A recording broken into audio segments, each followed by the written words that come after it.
Ladies and gentlemen, welcome to It's Rainmaking Time. This is Kim Greenhouse. It gives me great pleasure to welcome G. Edward Griffin. And today we're going to be talking about one of his many books, The Creature from Jekyll Island, a second look at the Federal Reserve. Now, I want you to know more about him. G. Edward Griffin is a writer and a documentary film producer with many successful titles. He's also listed in Who's Who in America, and he's very well known for taking a topic and researching it and presenting it in clear terms that everybody can understand. He has talked about subjects such as archaeology, ancient Earth history, the Federal Reserve System, international banking, terrorism, the history of taxation, U.S. foreign policy, the Supreme Court, the politics of cancer therapy, and the United Nations. Not only has he written The Creature from Jekyll Island, he's written World Without Cancer, The Discovery of Noah's Ark, Moles in High Places, The Open Gates of Troy, No Place to Hide, The Capitalist Conspiracy, More Deadly Than War, The Grand Design, The Great Prison Break, and The Fearful Master. And along with Paul Wittenberg and Michael Murphy, he has produced a blockbuster documentary that you all should see, What in the World Are They Spraying? Ladies and gentlemen, it is my great honor to welcome G. Edward Griffin to It's Rainmaking Time. Good day. Well, thank you very much, Kim. That's a very kind introduction. It's all true. I can't imagine an American, having not read The Creature from Jekyll Island, having any clue what's going on in our economic conditions, in our financial system, in banking, in monetary understanding. And I can tell you that this was a great compliment when I felt I knew what was going on until I read this book. I hadn't had all the pieces put together quite the way you did it. It's a masterful job. It's almost 600-page book and worth every sentence of it. I thought we would begin today, Edward, by having you outline for the listener the distinctions between commodity money, receipt money, fiat money, and fractional reserve money to begin contextualizing your book. Oh, well, that's one of my favorite topics. Normally, people want to jump right into the economy and what's going on today, but I appreciate that historic view because people don't understand what's happening today unless they understand what should be happening today. You know, you have to have some kind of a measure, a template to hold it against. But as you pointed out, there are different kinds of money. The beginning of money is even before money, you might consider that we had barter. Barter is I think everybody knows what that is. You just sort of exchange one thing for another. That's not really money, because money by proper definition is a medium of exchange, and the active word there is medium.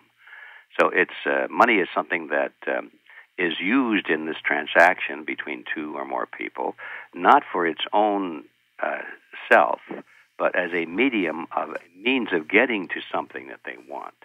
Now, that doesn't mean that the money itself should not have intrinsic value, which it should have. We'll talk about that in a minute. But the point is that with barter, there is no medium of exchange. It's just an exchange. So that's not really money. But then when you finally come to the next level, it's commodity money, and that's money which itself has value, and people may take it not because they have a use for it immediately, but they know that it has value, and somebody else will accept it. And I think that probably the best example of that throughout history has been, food. In particular, cattle. We know historically that cattle have always been useful as a medium of exchange. That's why people have more cattle than they really can use. They don't necessarily use 100 head of cattle, but they're very happy to have 100 head of cattle, because if they want to buy something of great value, they can always use their cattle to give to somebody else, and then they'll have an extra 100 head of cattle, and they can use it, and so forth. Anyway, so cattle and wheat and food of all kinds is an excellent kind of commodity money. And then finally, throughout history, people began to turn to other things as a commodity money that was a little more durable. Cows die, they get sick, and they get old, and so cattle are fine, and wheat is fine, but it rots and so forth, and it can get mold and so forth. So they began to use metals as money when the art of refining metals was advanced sufficiently to make really good metals, and they were used initially for weapons of war, unfortunately, but that's one thing that historically man has always been willing to prize very highly, is whatever gives him an advantage over his competitors. So in the beginning, they were simple shields or spearheads and daggers and swords and that sort of thing. But because metal was used in warfare and then later in jewelry and artistic things, it was prized, and people were very happy to have more metal on hand than they could possibly ever use because they could exchange it. It was a medium of exchange. And that was just a natural evolution. And this happened everywhere in the world, in all societies and all cultures. And, of course, eventually the end of that process was when they began to figure out how to use the metal put it into little identified quantities of bars of metal or bullion quantities. And then finally they made them round and they called them coins, and that's how coins all began. So coins became little bars of money, and people were very happy to exchange them, especially when they found out that they could refine gold. And silver had great value, great demand all over the world, and in small quantity. So then that's how gold coins came along. And so then that's pretty easy to understand. And gold and silver always, throughout history, became the preferred type of commodity money because it has certain characteristics that are ideal. First of all, it doesn't rot. Gold doesn't even rust. It's pretty permanent. It can be divided up into smaller quantities. It can be recombined back into larger quantities without damaging it. It can be identified as to its purity and its weight very easily. You don't have to be a scientist or a very well-educated person to understand that this is 1 ounce of gold or 1 ounce of silver because you can weigh it. Can compare it to standards. There are and always have been, fairly easy ways of testing the purity of gold, even without modern spectroscopy or anything like that, or special machines, to use the spectrogram to see how the color bars break out and all that sort of thing. You can just do it by putting a little acid on it, and if the acid won't dissolve it, it's gold, and things like that. So, So gold and silver have always had these qualities that made it ideal. And 1 ounce of gold is just the same as any other ounce of gold of the same purity and weight and other features like that. So gold became the supreme form of money throughout history. And, of course, the next thing then came when people wanted to start issuing certificates of deposit for their gold. They didn't want to carry all this gold and silver around with them, even though it is quite valuable, that they had to worry about losing it or having a hole in the pocket, and they didn't want to store it on their property because somebody might break in and steal it. So they retained the services of usually the local jeweler in the community who dealt in gold and silver. And those people, of course, had to have vaults of some kind, had to have storehouses, which they guarded. They paid to have soldiers and guards on duty at all time to protect the hoard of silver and gold against burglars. And so their neighbors came to them and said, "Look, since you've got all of this warehouse and this security going on here, would you mind if you stored my gold also, and I'll pay you a fee for it?" And of course they said, "Sure." So that was the beginning, really, when you think about it, of banking, because that's when people started to put their valuable money on deposit with somebody who was going to guard it for them. And so that was quite an interesting development in the history of money, because then the person who put the gold on deposit got a paper receipt, and that receipt said basically, "I have your gold. I have 5 ounces of your gold, and you can have it any time you want it. And meanwhile, I'm guarding it for you, and I guarantee to give it to you anytime you want it back." And that was like a demand deposit. A person could come and demand their money, and that was the beginning of paper money, because people then held these pieces of paper, and it had their name on it and all of that sort of thing, so nobody else could use it. It was sort of like a check out of a checkbook. Had a payer and a payee and all of that sort of thing. Was it the same as a promise to pay? Yeah, it's a promise to Okay. pay. It's a Okay. promise to not only pay, but a promise to return your gold. It's your gold. It's not that they're promising to pay you; they're promising to Right. give it back to you. Got it. A little different.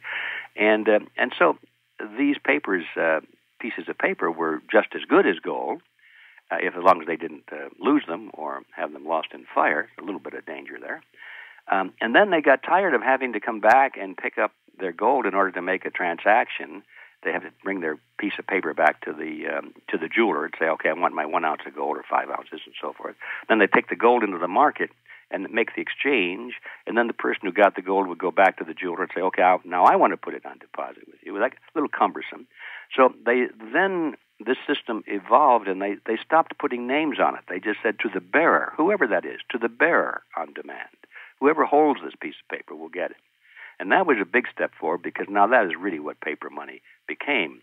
And as we know it today, everybody can use it. You don't have your name on it like a check. It's just whoever's got their hands on it, that's it. So that started to really help the economy. That really was a tremendous advance historically to economies, because it enhanced and facilitated economic transactions. But now here's where the evil began to creep into it. The jewelers were sitting around looking at this stack of gold and silver in their warehouse, and they're thinking, this stuff is just sitting there. And probably happened something like this. I'm going to guess that maybe the youngest or the son of the jeweler would say, Dad, you're getting pretty old now. I'm going to take over this business pretty soon. I got an idea. I think since this gold is just sitting here, and nobody comes in and asks for it. I mean, it just sits here. Maybe 2 or 3% of the people come in and ask for their gold at one time. But it comes back in again eventually. 97% of that gold just sits here all the time.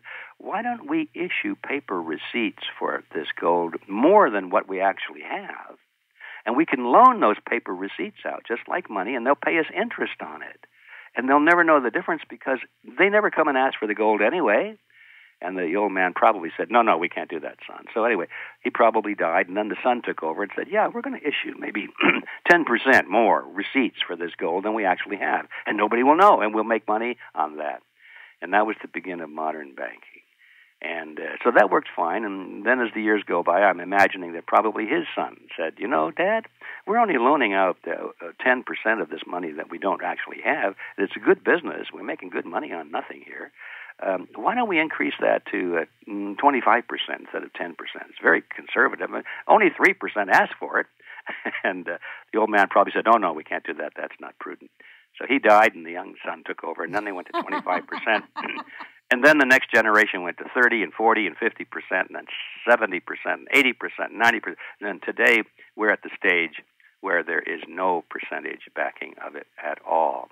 And it's all paper receipts, basically, but people have forgotten that those are supposed to be receipts for gold or silver. They've just gotten so used over the generations, so used to accepting paper by itself, that they've lost the understanding of how this all started and how it should be. So is that what the fiat part is? That is exactly what fiat money is, with a little extra twist. The fiat money is usually issued by or enforced by the government, and you are required to accept it. Now, just plain old money made out of nothing, a banknote that's just a promise to pay something that people don't have, there's nothing wrong with that, as long as you're free to reject it. And if some guy comes to me, or some banker says, here's a banknote, of course we don't have any gold behind it, but we want you to accept this as money, I can say, no, thank you, you got to be crazy, and walk away. But when governments do that, they pass what they call legal tender laws. I want to ask you one thing before you go into that, not to divert us, but is it true that 13th century China was issuing fiat money? Oh, yes, that's very, very true. Can you just share a little bit about that? I thought that was fascinating. Sure. Well, the story is kind of interesting. It came to us from the writings of Marco Polo, who visited China in that period, and he spoke about the Khan, or the ruler of China, had perfected the art. He called it the art of alchemy, actually.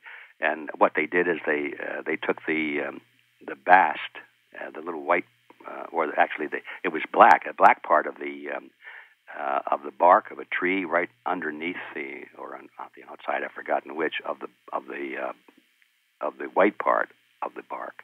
In any event, they took this very thick and tough material, sort of like paper, but it was produced by trees, and they would cut it into little squares, and then they would put their seals on it, and they would color it, and people would impress their little ring seals on it, and all the officials would, in essence, make it authentic. Like we have all the signatures and the seals and the serial numbers and everything on our money today. That's what the Khan of China did in a way by impressing all these seals and writings on this bast, and then they issued them in various denominations that related to silver and gold. They were the exact equivalent of silver or gold coins in various sizes, and they would put those figures on the paper money or the bast money. And then the king of China, the ruler of China, issued a decree that the people had to accept it under pain of death. Well, naturally, they accepted it. And so anytime the Khan wanted more money, he just issued a decree to his administrators to go get some more bast, to cut it up, put these seals on it, put the numbers on it, and issue it. He could buy anything he wanted to. And everybody in the kingdom accepted it because they had to by law.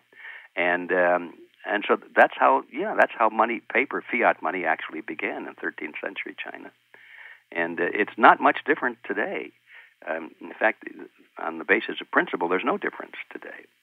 So anyway, that is fiat money because the ruler required people to accept it by law. So is the concept of fiat by decree, legal yes. decree? Yes, that's exactly the essence what, of it. by decree. Okay. Yeah, so it's not only worthless with nothing behind it, but it also has this decree that you must accept it, and that's really the proper way of looking at fiat money. So anyway, when we get back to the different kinds of money, you see, first we had this commodity money, and then we had receipt money, which was perfectly good as long as there was gold and silver in the vault backing up that receipt. And then they started to nibble on it and issue more receipts than there was gold, and that's where this fractional reserve money started to take place, or fractional money. And that, of course, just always gives way. Every time in history they started to use fractional money, the fraction kept getting smaller and smaller and smaller until finally it was zero, and at that point the fractional money becomes fiat money. So there you have the different kinds of money, and it's not very difficult to understand. It's an interesting and fascinating part of history because we see over and over again nations and societies making the same mistake. They go down the same path, apparently ignorant of what happened before in history in other places of the world, or if they do know it, they choose to ignore it because it's very profitable for those who are making the decisions and running the system. They figure, oh, well, so what? Another 100 years from now, maybe this system will fall apart, but right now it's a pretty good game. Where does the legal tender issue come in? Well, that's the government decree that you must accept it. A legal tender law is a law that requires everybody to accept the government money as legal tender. You must accept it for the payment of debts, public and private, I think is how it's worded in our own country. All nations that issue fiat money have these legal tender laws. Because otherwise, as the money becomes more and more worthless, people would say, I don't want to use this. I'll use something else. I'll start using some other nation's money, or I'll start using gold and silver coins again, or I'll start bartering, or I'll do something else to escape this plunder. And, of course, governments don't want you to escape their plunder, and so they issue legal tender laws like we have here in this country. I'd like to cut into the center of everything and ask you at this point, and with what you've read and put together from the past of how we got here and how other civilizations have gotten there, do you think or feel that free markets ever existed? And do you think we live in a free market now? Are you talking about just this country? This country and maybe the world, whatever it is you want to respond to. Well, yeah, it's pretty much the same, really, either way. The free market on a world scale never really existed for very long. All nations and systems start as a free market. And that is, what I mean by that is people have no restrictions. They can do whatever they want to. They can accept gold or silver. They can accept cigarettes as money. They can barter their time and their or cattle. They can do whatever they want to in the realm of money. And those systems always exist in that form at the beginning of a society. But then by the time governments come along and start issuing laws and developing soldiers and police to enforce those laws, the first thing they really focus on after they've secured the territory from enemies, then the next thing is how to start plundering their own people. And their citizens or subjects, whatever you want to call them. And the best way, of course, is to control the money system. And so always early on in society as it develops, the banks spring up and they start using the fractional reserve system that I described a moment ago. And then in order to make that work for them, they go into partnership with governments. And the governments make what they're doing legal. They start passing laws to, supposedly it looks to the average person that they're trying to regulate it on behalf of the people. So we have to be very careful that these big bad banks don't, do bad things to the money system and do bad things to the citizens. And so we, the government, will regulate these banks. And everybody said, oh, that's good, that's good. But what they don't realize is from the very beginning, the regulators go into partnership with the regulated. The banks are pretty smart, and the people that run these banks have a lot of money, and they start influencing the regulators. Today we call that lobbying. And so they sort of get into bed. The regulators and the regulated become like a little partnership. This always happens. And so while the average gum-chewing public thinks that they're being protected, what's really happening is that they're being plundered by these two groups in partnership. And so we've never really had a free market except in little specks of history. I wrote about that in my book. A couple of places, around the world where maybe for 100 years there was really free banking, and the banks were not regulated at all, except, and of course this is important when we say regulated, we must talk about what kind of regulations. The only kind of regulations there should be for a bank or anybody else is to make sure that they're honest, to make sure that they don't cheat, to make sure that if they say they've got an ounce of gold on deposit for that little receipt they give you, that they really do, to make sure that when you come and demand your ounce of gold or silver, that they really give it to you. That's the extent of the regulation. But the way regulations usually are interpreted is that they say, well, we'll allow the banks to cheat up to 70%, that sort of thing. And so that's how regulation usually works. People don't distinguish the difference, so they just think, well, the banks should be regulated, shouldn't they? Well, of course they should be, but at what point? So to answer your question, I'm wandering a little bit, is that throughout history, the minute society begins to get a little sophisticated and efficient, as they say in the marketplace, the free market starts to get nibbled by governments and banks, by laws supposedly to protect the people, but which in reality start to fatten the pockets of the banks and the government officials. Can we talk about how it is that the Federal Reserve Act got passed? Because I still don't get it. How could that pass in Congress? Well, it was a long, involved process, and I think I'm taking too long to answer your questions already, but this one is a good one.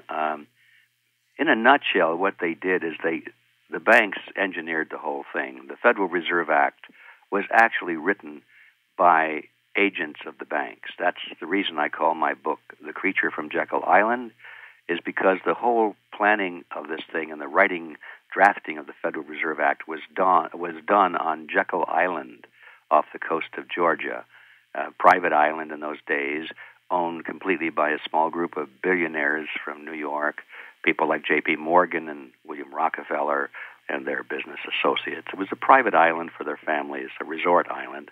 And they went there to really get out of public view while they did this important work. And they drafted the Federal Reserve Act strictly for themselves. And what they created was a cartel. It was as I mentioned a moment ago, it was a group of private banks that came together to regulate their own industry, which means to make sure that it was very profitable and to make sure that the public is not going to interfere. and then they took it to Congress, and they had to sell Congress on the idea that this cartel agreement, which they had written, sell the Congress on the idea that it was a good thing and that it was really to protect the people. That's always the game. And it took a little while. It took about 3 years for them to complete that sales project. But they finally did. Congress bought into it. And probably not entirely just because they thought it was true, but also that it was very profitable for key members of Congress and the Senate. They were bribed, literally. They were pork-barreled in a way. They're given tremendous advantages. A lot of these guys were beholden to the banks. They had business ventures that depended on credit from these banks. Do you think they understood the Federal Reserve Act? I doubt it. Many of them read it. I doubt it. I think it pretty much in those days is what happens today when they have these bills. The legislators don't read them, or if they read them, they don't understand what they're reading. We get this false idea that when people go to Congress, they suddenly become good guys, that they're really there to help us, because we elected them, right? So they must be good guys. We wouldn't vote for somebody who had an ulterior motive. We wouldn't do that, so they must be good. We voted for them. And it's stupid, because most of these politicians go there because they know that there's a killing to be made somehow. They know that once they're elected, everybody wants their favor, and they're willing to give them deals and make life very easy and profitable for them. That's always been true.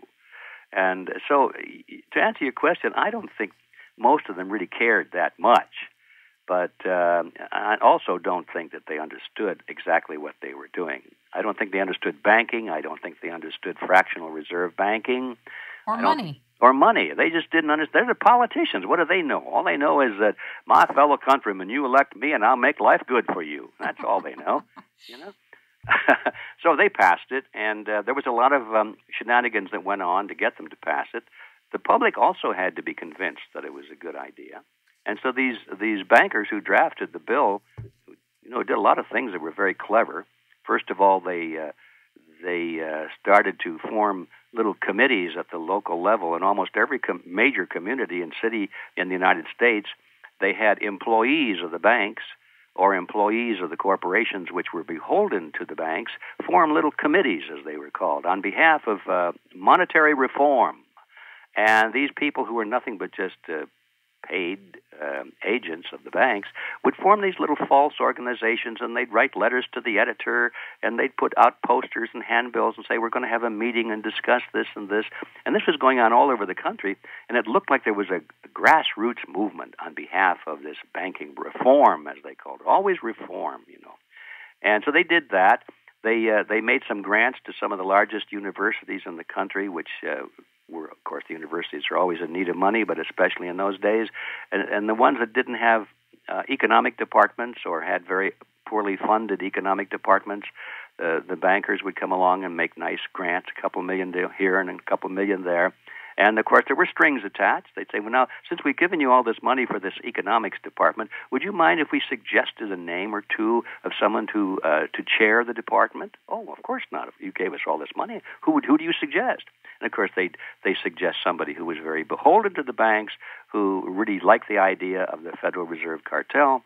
And so they were named chairman of the economics department. And then under the guise of academia, these guys would write papers and give speeches from a very scholarly point of view about how wonderful this new bill was going to be. So it made it look like it was coming from academia, and it was all purchased like so many pounds of hamburger. And then some of these people started giving speeches and interviews with newspapers, and the bankers themselves, the guys that actually drafted the Federal Reserve Act, started to say, oh, I don't think this is going to be a good thing. This is not going to be good for business, It's not going to be good for America. And the average person would read that in the newspaper, and they'd say, hey, Maude, listen to this. These big bankers don't like this new Federal Reserve Act very much. Must be pretty good. It says, don't throw me in the briar patch, is basically what they were saying. And through ploys of this kind, it took a couple of years, but they finally created the kind of climate, public opinion climate, and the political acceptance in Congress to make the passage of the Federal Reserve Act inevitable. Now, the Federal Reserve itself, am I correct? It's a private corporation with a board of governors with 12 regional Federal Reserve banks? Yes, yes, it is. But I will qualify that it's not completely private in the sense of a private corporation. Okay. But it's closer to that than it is to a government agency. Actually, it's a hybrid organization. It has a little bit of a private corporation quality and a little bit of public agency quality, but it's neither of them. It's a hybrid, and what it really is a partnership. It's a traditional partnership between politicians and bankers. Like a private-public partnership? Almost? That's a good analogy. Yes, I would say so. And that's a good analogy. And but the thing is, it's not really subject to the will of the people. If you noticed in the hearings that we see on television lately, sometimes the chairman of the Federal Reserve would go sit there, and he's being grilled by various congressmen, and it looks like the congressmen are really in control because they're asking the questions, and the Federal Reserve chairman is sitting there squirming a little bit and giving answers. But if you listen carefully to the exchange, you realize that the Federal Reserve chairman doesn't give a hoot about these guys. There was one very famous exchange that happened, I think it was last year. I saw it. Yeah, Mr. Bernanke. Yeah, Bernanke, and he was asked, where did the $700 billion go in? He said in credit default swaps, and they said, to whom? He goes, I can't discuss that with you. I can't tell you that. He said, well, what do you mean you can't? No, it's just, no. I can't answer your question, and I'm not going to tell you who got the money. Well, there it was. If you're just listening to what's going on, the Federal Reserve System does not have to answer to Congress or anybody else. And people would say, well, the president appoints the Fed chairman, doesn't he? Well, does he? That's a good question. When you really look at what happens, do you suppose that the guy that's elected president ever selects the Federal Reserve chairman from a list of names of people he already knows? No, they never know these people. They select the chairman from a list that's provided to them by the banking committee or, more importantly, by the donors to their campaign. You know, when a person gets the endorsement of the Republican Party or the Democrat Party, they don't just walk in and say, well, gee, thanks a lot, fellas. You know, there's a negotiation that goes on. They say, look, Mr. Brown, we like what you're doing here. We don't agree with everything that you're doing, but we like your basic policies. And we're thinking that we may throw our support behind you. And if we do that, you know, we can probably make you president. Now, if we do that, would you be willing to agree that we can appoint or give you the names and you make the appointment from the list we provide of the Secretary of the Treasury and the Secretary of Defense and the Secretary of State and the Chairman of the Federal Reserve System? And Mr. Brown says, that's a no-brainer, sure. So actually, you see, the president does not appoint these people. Right. I think that a lot of us get that now. Yeah, these people appoint the president. It's the other way around. I remember watching Greenspan in an interview where he said, we're not answerable to anybody. Right there. There was no hiding it. There was no shame about it. It was right out there. Oh, no, they play it as a virtue. They say that, you see, we're above politics, they say. Well, which is true. They are above politics, but that doesn't mean that they're pure. Being above politics, they can still be the mafia. They're above politics. I want to read you something in your book on 218 on the Rothschild dynasty, which is a mind-blowing statement, and it's by Mayer Amschel Rothschild, who's quoted as saying, "Let me issue and control a nation's money, and I care not who writes the laws." Biographer Frederick Morton concluded that the Rothschild dynasty had conquered the world more thoroughly, more cunningly, and much more lastingly than all of the Caesars before or all the Hitlers after them. If that isn't profound. Well, that is profound, and that is just exactly how profound this topic is. People do not realize the importance of money. They think in terms only of their own little lives, you know, boy, what I could do if I had more money. And they keep thinking in terms of buying, you know, bigger cars, better homes, and more clothes, and taking trips, and it's all consumption, consumption, consumption. What they don't realize that is on the world stage, the international financiers are looking at control over nations and over the world. All activities. Can we discuss Cecil Rhodes for a minute? I want to discuss a couple of the players that have really determined the landscape, the mechanisms, and the conditions that we're living in today, actually. And I was wondering if you could talk about Cecil Rhodes, his 19th century fortunes, and what came out of his work. Well, you hit right to the core of some very important issues here, Kim. Thank you. Well, you do. We're at the jugular. You do. We're at the central nervous system here. Yeah. Well, now, see, what we're talking about here is very controversial because you cannot talk about this without using the word conspiracy, and that causes a knee-jerk reaction. I'm not worried. Let it roll. It's okay. But some of your listeners might say, oh, there's another conspiracy theorist talking about this and so forth. Well, actually, what I have prepared a talk, which I've given a couple of times, and one of these days I think I'll probably release it on video. But anyway, the title of the talk is a conspiratorial view of history as explained by the conspirators themselves. And the point of that is that when we speak of conspiracy, if we just restrict ourselves to what the conspirators say, and if they call it a conspiracy, and if they explain how they're going to do it, well, then, what can you say? Is that a theory anymore? No, it's not a theory. It's a conspiracy history. And that's what we're really talking about. And so getting to your question, people know the name Cecil Rhodes, probably more in Europe than they do here in the U.S., but Cecil Rhodes was the former commissioner of South Africa, one of the wealthiest men in the world. This was at the turn of the last century.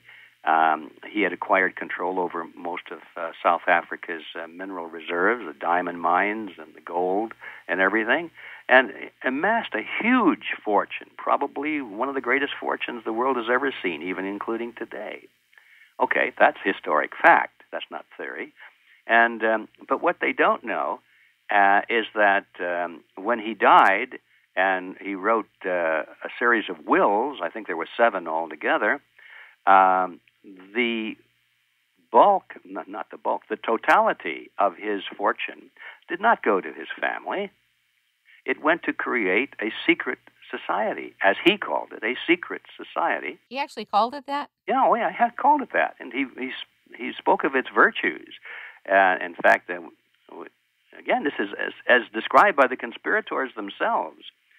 Cecil Rhodes said in a paper that was later published, it was sitting in the library in London, a British library for quite a few years, but it was in his own handwriting, and he spoke about his affiliation with the Masonic lodges, and he said, it's a great wonder to me how people, the Masons that he was talking about, have so much power and influence in society, and they have all these rituals and all this secrecy. And he said it doesn't seem to make any point. What are they wasting their time going through all these motions for when there's no object to it? There's no goal for it. He said, why don't we really put a goal behind this? Why don't we adopt the same secrecy and the same type of organization? And why don't we put some teeth in it, and we'll create an organization that will literally conquer the world in secret? Well, he said that. And of course, he described it not as bluntly as I just did. He said, what we will do is spread the culture and government and command of the British Empire. He said, we have the greatest society, the greatest culture, the greatest level of education that the world has ever seen, and all these people of the world will benefit if we control them. It's for their good that we must do this, he said. So whether they like it or want it or not, it's really for their good. It's noblesse noblesse. We have to do this, and somebody has to do it, so it's us. And therefore, let's create a secret organization, and we'll conquer in this way, quietly, not with armies, but we'll just take over the governments, we'll take over the financial systems, we'll control the media, we'll control the educational system. I mean, this is all spelled out. This is not me speaking. These are the people that actually carried it out, writing about these things. And how do we know? Well, from their own documents. They're now right in the public record. You're not going to see any of them on CNN or find anything like this in the textbooks in our schools, because our schools are run by the very organization that Cecil Rhodes created. And how do we know this? Well, speaking of his will, there was a guy by the name of William Stead, who was the executor of the Cecil Rhodes estate. He's the guy that executed the wills, and he wrote a book on the wills. It's not exactly a bestseller, but you can get it. Really? Yeah, Yeah, and he describes all these things. He said Mr. Rhodes wanted to create an organization modeled somewhat after the Jesuit Society because of its power and its far-reaching control and its secrecy. And he said that what Mr. Rhodes wanted to create was a dynasty. Those are the words that he used, an international dynasty, more like a knighthood, and this sort of thing. Well, did he do it? Of course he did. And you follow the history through. There was a college professor at Georgetown University, Carroll Quigley. Carroll Quigley, yeah. And he wrote the definitive history books on this secret society. Is that Tragedy and Hope? That's Tragedy and Hope is the better known one of them, and the other one is the Anglo-American Establishment. 2 books written about the history of this organization. And was he qualified to write about it? He said yes. In his introduction, he said, I was invited by this group to examine their private papers. He said, I liked the organization. I thought it was wonderful. I had no aversion to it or its goals. He said, the only objection I have is that it wished to remain secret. He said, I think by now they've done so much that the world needs to know about it, and so therefore he's writing those books. So that's Carroll Quigley. And we should know, for example, that Carroll Quigley was the professor that taught William Clinton at Georgetown University. I think Bill Clinton loved his book. He spoke about it a lot. Oh, yeah. Clinton was really a favorite student of Quigley. And when Clinton accepted the nomination of the Democrat Party for president, in his speech, he gave honorable mention to Professor Quigley and thanked him for all the profound influence he had on him. And so that tells you a lot right there. Clinton was telling the world, anybody that knew about Carroll Quigley and what Quigley had written, he was saying, I approve totally of Quigley, and therefore he was saying, I am now in the service of this secret society, and he wanted the world, for those who could understand it, he wanted them to know. And, of course, Clinton was a Rhodes Scholar. He was selected by. Isn't Obama a Rhodes Scholar, too? I cannot say yes to that. I can't remember if I heard he was or not. I don't remember. I have not heard. It doesn't ring true to me. A lot of them are, though. Oh, a lot of them are, yeah. There's no question about that. So anyway, we could go on and on and on and on, but the point now, let's get down to something pertaining to today. This secret society that Rhodes created evolved around the world into different groups in each country. The Royal Institute for International Affairs is what they call it in England, and all of the former British dependencies, they all have the same name, Royal Institute for International Affairs. And when I say secret, by the way, I must just take a step backward. Rhodes said that when he formed his organization, he wanted to follow a certain form, and it's called rings within rings within rings. And that is what he called it, and that's what it's been called throughout history, because the formula for this was actually created by Adam Weishaupt when he created the Illuminati. Now, everybody knows the Illuminati was raided, and the records were discovered, and everything about it is now very well known because the books are in the library in England, and it's been written and spread around the world. And everybody thought, well, the Illuminati was destroyed. Some people say it went underground and merely came up in other forms. I don't care which view you take. I do know that when Cecil Rhodes formed his secret society, he chose exactly the same structure that Adam Weishaupt described, which is rings within rings within rings. And by that, they both meant that in the center there was a group of maybe 1, 2, or 3 people which controlled the whole structure. And then they created around them a ring of members in another organization which appeared to be completely independent, and most of the members of that ring did not know that they were being led by an inner group of 3. And so maybe we got a group of 12 or 14 in this outer ring. And then they, in turn, created another ring around them of perhaps a couple of hundred members, and those couple of hundred didn't know that they were being controlled by the 12 or the 14. And then that one created another ring around it, which might have several thousand members, and they didn't know that they were being controlled by a small, and so forth. Those are rings within rings, and it was a way they could conceal the absolute control of a large organization from public view. Well, so when Cecil Rhodes created that third ring out.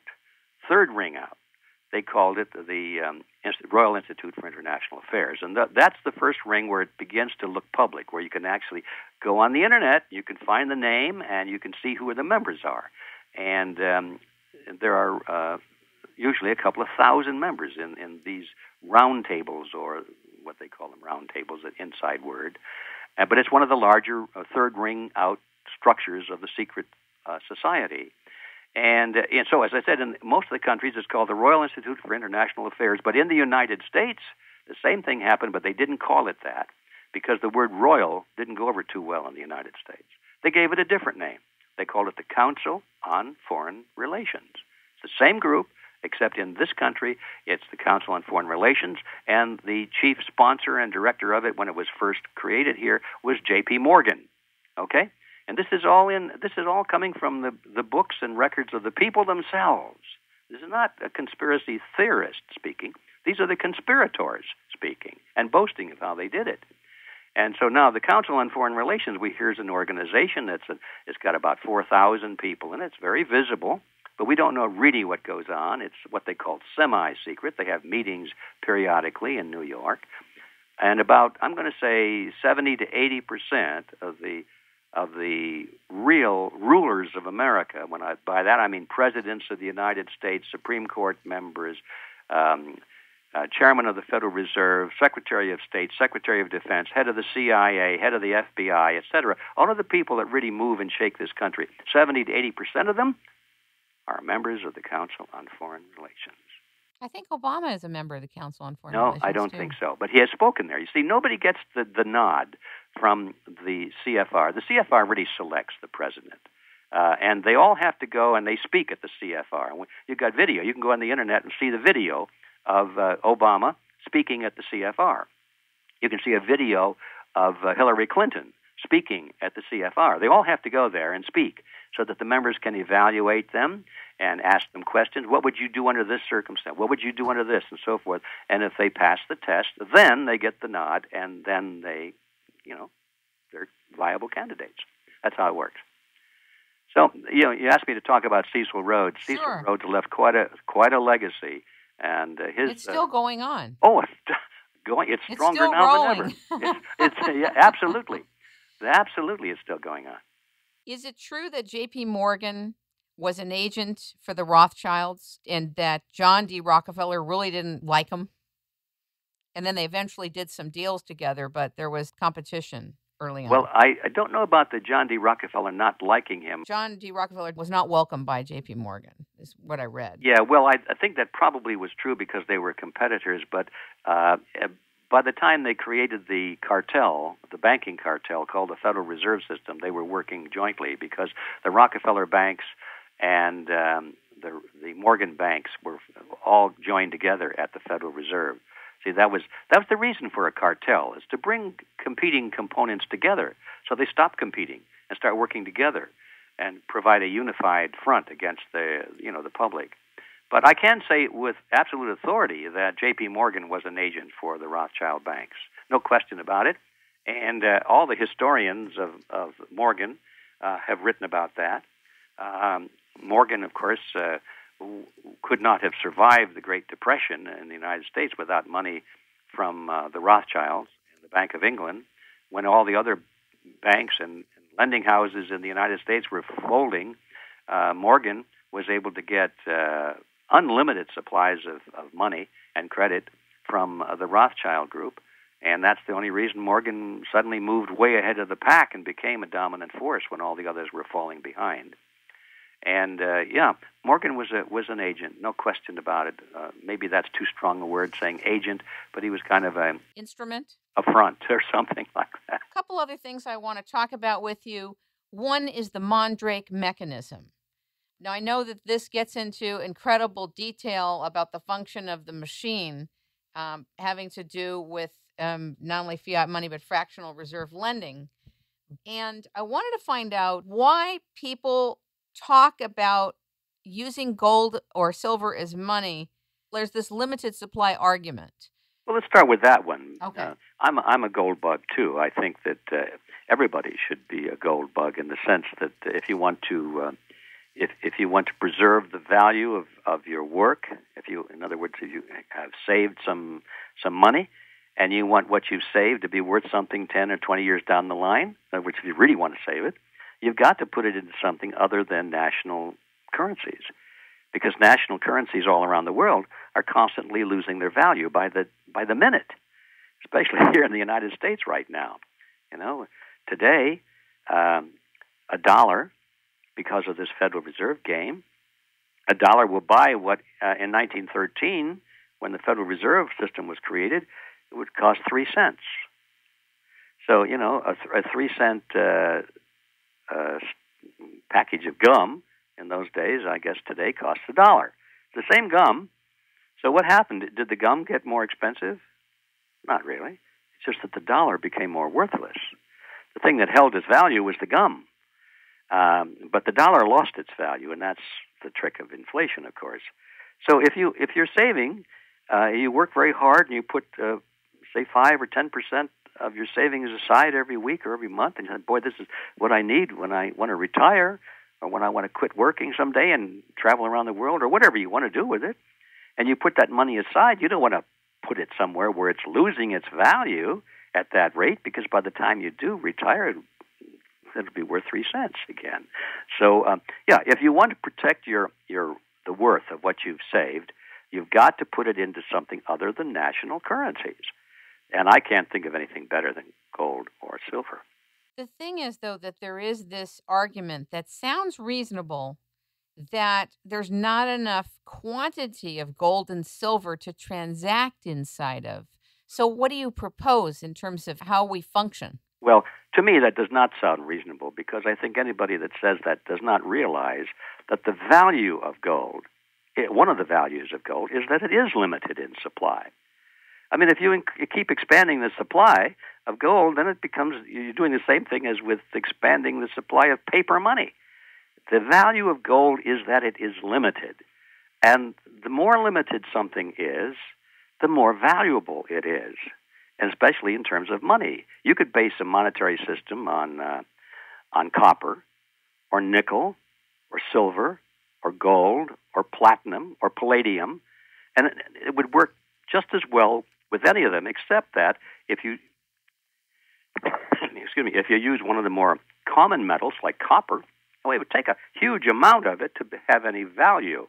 And so you want something in the middle that is limited, but not that limited. I totally get what you're saying, but do you think there's enough to transact in? Oh, absolutely. If you could do a revamp right now, we know you'd end the Fed. I get that. And there's other types of major reform that you would do. But in terms of instituting a metals transaction universe, what would you do? I would get the government out of it. That's all you have to do, and let the free market take over. The free market is super intelligent. It's the free interaction of tens of millions of people around the world doing what they think is best for them, and that will automatically adjust. And let me apply that to the issue of there's not enough gold, as they say. That is absolutely untrue. There is more gold on this planet than you can possibly imagine.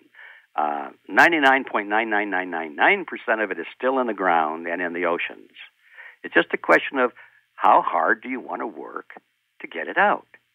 And as the demand for gold goes up, and you can buy more and more with it, like it's happening now, why, all of a sudden it becomes more interesting to work pretty hard to get it out of the ground.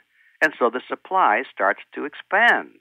I can speak from experience on that, because a few years ago I got intrigued by a little gold mine up in Montana, and I decided to invest in it. And I went up there, and I was poking around, listening to some of the people, the local people, and the message I got was, these mines have been sitting around here pretty much useless for 20 or 30 years because the price of gold had been pushed down. But now that the price of gold is going up, why, there are miners all over these hills, and they're digging it out and so forth. This is how it works, you see. When the price of gold goes up, the miners go into the field and start digging it out. The quantity expands, and the price comes back down again because, it's supply and demand. It's a very simple law. They don't teach it anymore in schools, but it's a simple law. But what do you think about the people in the commodities markets that say that the commodities markets are constantly being manipulated? They're shorting markets and shorting different types of food products and shorting stocks and ETFs and shorting the actual metals themselves. Yeah. They could not do any of that without government protection. That's the bottom line. Okay. They get away with that because they're protected by the government. And in various ways. That whole market, that whole commodities market is supposedly regulated. There's that word again. And people think it's regulated for the protection of the consumer, and that's not true. It's regulated so that these speculators can pull that game off, you see. Yeah, it's true. There is a lot of manipulation, but even that cannot go on forever. Right now, for example, the world's supply of silver has been going down, down, down every month. I've been watching it for years, and it's now almost to the point where the demand for the use of silver is, of course, bigger than the production of silver. Right, the above-the-ground supply, yeah, correct? Above-the-ground supply. And that reserve has been dwindling. So now I don't know what it is, but it's almost invisible. So that means they can't play that game much longer. The free market, or as they say, the gods of the copybook headings, always return. And when that happens, the game is over for the speculators, and so they go out of business. That's what's happening with some of these banks. They're being called upon to deliver on their false promises, and they can't, and so they go to government, and they say, hey, bail us out. We're going to go bankrupt. You don't want us to go bankrupt, do you? That's bad for America. And so the Congress steps in and says, yeah, we'll vote you another $100 billion.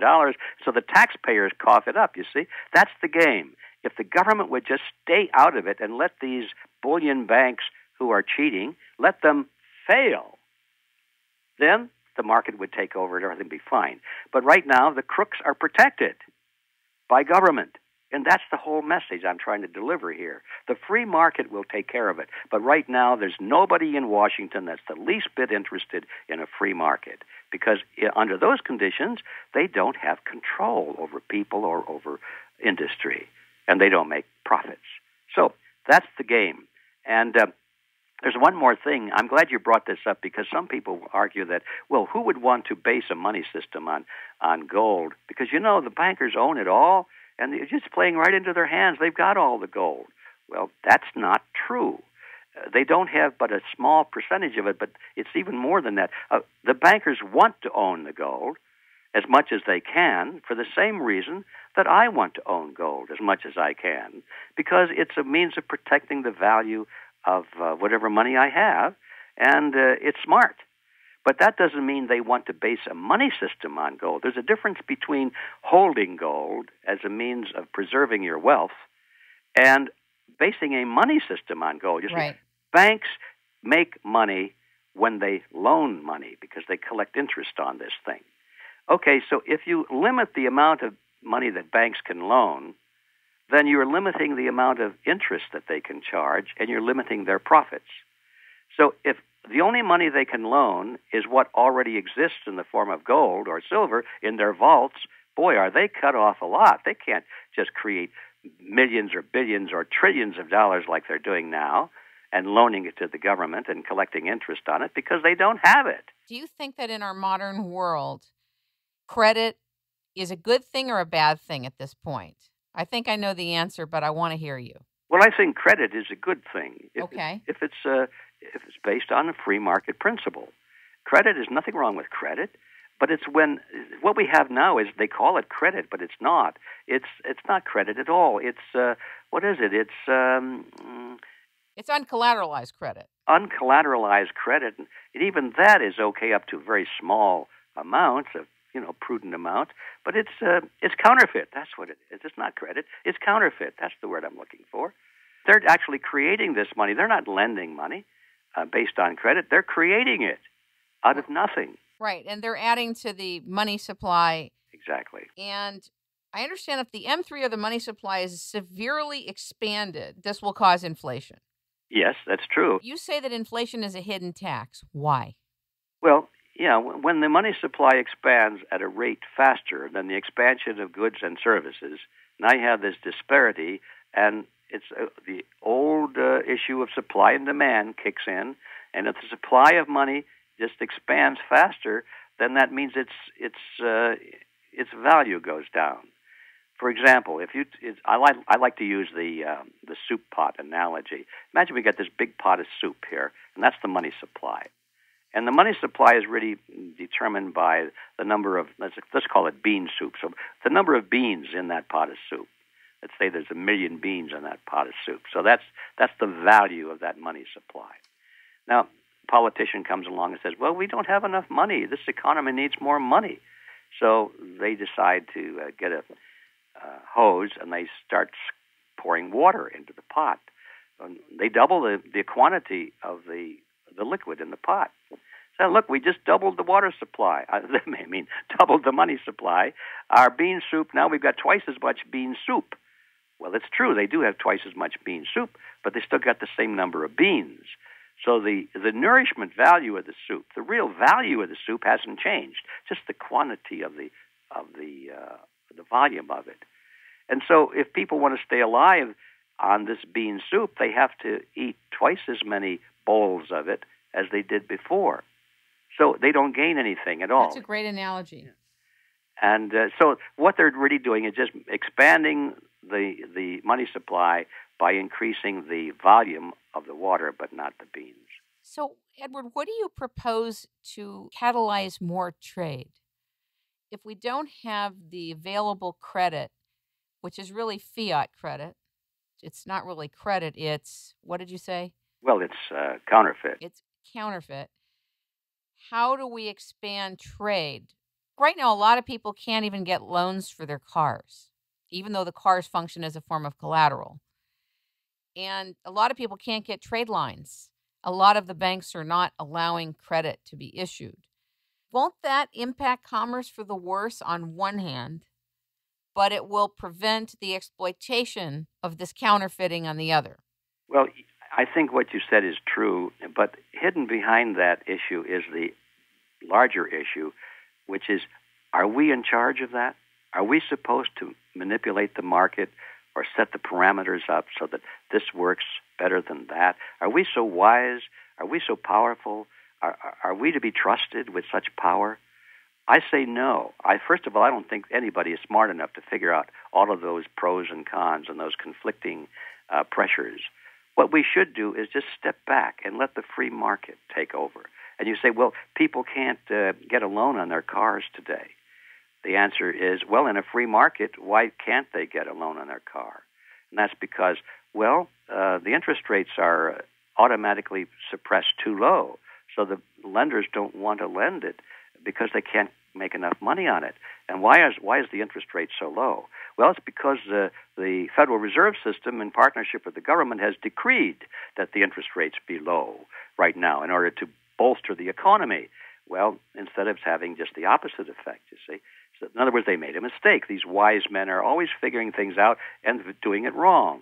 So get the government out of it. Let the interest rates go up. Oh, well, the interest rates went up. That means fewer people will want loans. Okay, fewer people should want loans. Well, maybe they can't pay that much for the car.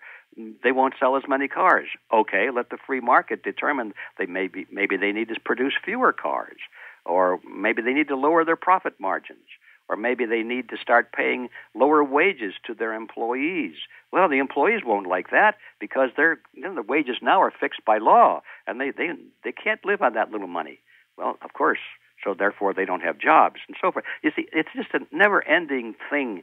The more you try and regulate the economy or the money system, one decision leads to two more that you have to make in order to cover the problems with the first decision. And you'll never figure it out, and it'll always wind up like it's winding up today, which is in total chaos. And so I say that the answer to all of these things is to let the free market take over. And now there will be some major adjustments, probably a lot of chaos, a lot of suffering, gnashing of teeth. But it will recover, and when it does, it'll be a beautiful system that'll work flawlessly, or close to it. But if we don't do that, there'll be a lot of suffering and gnashing of teeth also, as there is now, and the system will just continue to dip until the point we have no system at all. We'll be living basically in a totalitarian regime, a command economy, where the only way you can buy or make or sell anything is with government permission. It's getting closer and closer in terms of the mechanisms for impacting a scenario that could look like that. Yeah, that's where we're headed. And we have to go one of two directions. You can't sit in the middle. We're either going to totalitarianism or we're going to the free market. Do you want to talk about the Mondrake mechanism, or is it too complicated? Well, it's not complicated. It's simple enough. In fact, we kind of did touch on it before, but the Mondrake mechanism is the phrase I give to the method by which the money comes into existence in most of the world today, certainly in the United States. But the essence of it is through debt. The essence of it is through debt, yes. Or even deeper than that, it's through counterfeit. That's I still think that's the better word. But technically, it is through debt, and it's the debt process by which they can counterfeit. But anyway, here's how it works. I mentioned before, Kim, that the Federal Reserve System is really it's not a private organization. It's not a government agency. It's a hybrid group. It's a cartel in partnership with the federal government. But there are these two elements. It's a partnership, government and banks. And so they each have to benefit somewhat, or they wouldn't be in this partnership. So let's see how the government benefits first, and then we'll look and see how the banks benefit from this. The government benefits because under this system they can get any amount of money they want at any time without having to go to the taxpayers directly, without having to raise the obvious taxes. As I mentioned before, the result of this is inflation, which is an indirect tax, but people don't see that. They don't realize that inflation is a tax, or they don't realize who's doing it to them, so they just suffer it through. Whereas if they got a tax bill in the mail, there'd be a revolution. So that's why governments do not like to raise taxes. They like the Mondrake mechanism. So here's how that works. Let's say the government is spending another $1 billion today that it doesn't have. Well, how does it get it? It tries to borrow it from investors. You and me will buy bonds or notes or bills and so forth, treasury bonds, or they'll sell these bonds to other governments or to central banks or to investment companies, retirement plans and that kind of thing. And that's how most of the money that the government borrows traditionally has come from. But now, especially now, that source is drying up. Nobody wants to lend anymore to the federal government because they're really beginning to wonder if they'll ever get paid back in anything that's worth anything, because the dollar is losing its value so quickly. Why would you lend $1,000 now to the federal government expecting to get back $1,020 in a year, when you do get it back, it'll only be worth $322, you see. So that's why people are increasingly resisting the idea of lending money to the government. So what does the government do? They go down the street to the Federal Reserve building. They walk in. Let's say the Treasury official walks in, and the Federal Reserve officer says, "Good day, sir. What can we do for you?" And the Treasury official says, "Well, we'd like to borrow another trillion or $1 billion today." The Federal Reserve says, "No problem." He opens up the big checkbook. Of course, it's all done on computers, but let's just imagine he's got this big checkbook. He says, "Here's your check to the United States government for $1 billion," and he signs it. "Thank you very much." And they call it a loan. And the government takes it and deposits it into its checking account, and now it's got another $1 billion to keep going. The question is, where did that $1 billion come from? Where did the Federal Reserve System get it? Did they have any deposits? No. Did they have it anywhere? No. What they did is they simply created it out of thin air when they wrote that check. And then they pretended to loan it to the government, when actually all they did was they created it and gave it to the government, and the government agreed to pay them interest on it. So it's counterfeit that becomes a debt that they get to write off on their books. Yeah, that's right. The government says, liability. Yeah, the government says we'll pay it back to you. So that makes it an IOU, and that makes it a debt. and the bank can put it on its books as an asset. If the bank loans money, So it's put on as an asset, not a liability? well, no, the government has the liability. Right. Well, actually, when you put any transaction into your books, you have to go on both sides of the ledger, a debit and a credit. So yes, they balance each other. This gets a little complicated, but the Federal Reserve says this is an asset because the government's going to pay it back to us plus interest. But they also say it's a liability because if they don't pay us back, we've lost something. You see, we're at risk, so it's a liability. What happens if they don't pay us back? And so it's just an accounting trick, is all it is. But it does have to go on both sides of the ledger. But anyway, basically, it's the Fed considers it as an asset, and the government considers it as a liability. And so anyway, the point is that the money was created out of nothing, and now the government can spend that money. So let's follow, before I go there, let's just say, why would the government be interested in this? Well, why not? Otherwise, what happens if people don't want to lend the government money this month?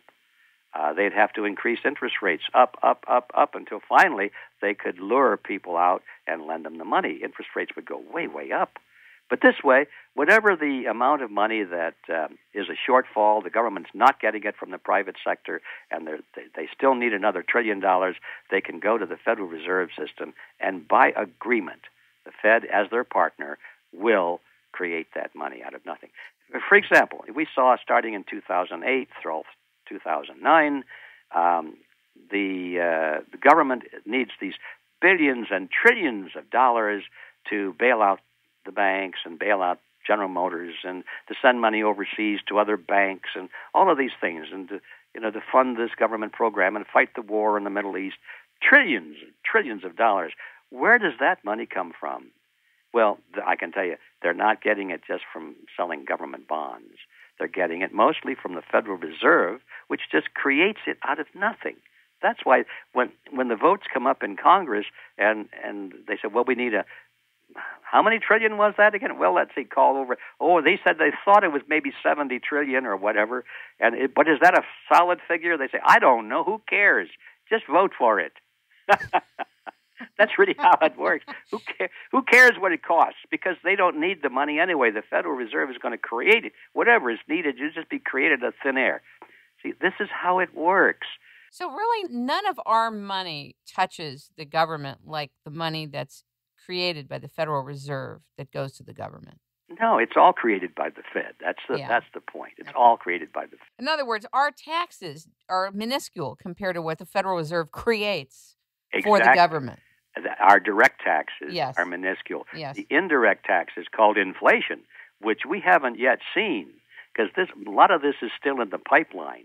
It's rattling down the pipe. And when it comes out the other end and all that money really floods into the economy, which most of it hasn't yet, but it's going to. It's coming down the pipe. And when it finally bursts out the end of that pipe and goes into the economy and starts competing with all the other dollars that are already there, then you're going to see food prices and gasoline prices and education prices and everything just go through the roof. And that's where the tax will hit us, the indirect tax called inflation. That's why we'll pay for it in that fashion. Can you answer one last thing? This is really important. Can you explain the role of the Treasury as it was created in the beginning and where it is now? Oh, well, that's an interesting question, comparing it then and now. I can tell you that... to the best of your ability. Well, to the best... Thank you for that, because that's... I'm a little bit uncertain as to how I would make a comparison. I do know in basics the comparison is quite simple, that in the beginning the Treasury was responsible for regulating and issuing the nation's money. But you see, in the beginning, the nation's money was gold and silver coin. And so the Treasury acted more or less like weights and measures department, where the government might be called upon to standardize what is a pound, what is a foot, any weight or measure that people need so they can all work on the same scale without confusion. Nobody will be cheated. They did the same thing with money. What is a dollar? A dollar will be a certain quantity of silver or gold. So in the beginning, the Treasury was responsible for setting the value or the measurement of money as ounces. And that was a very important function and necessary function. And they were also responsible for operating the mints, which created the coins that represented that value of silver or gold. Now, today, let's jump ahead. The Treasury doesn't do any of that. The Treasury is actually more responsible than anybody in breaking down the value, the measurement value. What is a dollar today? Well, compare it to a dollar 10 years ago. Are they the same? No. What is the value? There is none. See, they've broken the description of a dollar away from any concept of value. It's just a dollar. A dollar is a dollar. And, that's it. So I wonder what their relationship is to the Federal Reserve today. Well, the relationship to the Federal Reserve is that the Treasury actually stamps the coins or mints the coins and prints the money, the currency. But they do so at the request of the Federal Reserve System. Okay, so really they're an instrument for the Federal Reserve System. Yeah. Okay. The Federal Reserve contracts with them to create the money that's in circulation. The money that's in circulation is a small percentage of the total. Most of it, by far, is checkbook money or computer money. Yes. It never materializes at all, except as digits and little spots of ink on a piece of paper. You're a fascinating man to talk with.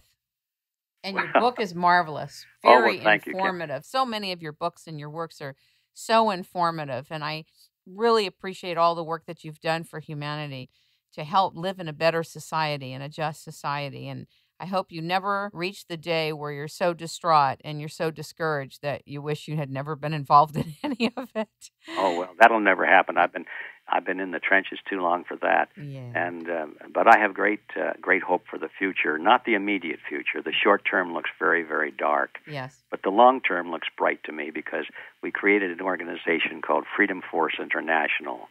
And we really think that we've got the solution of how to turn this around for the next generation.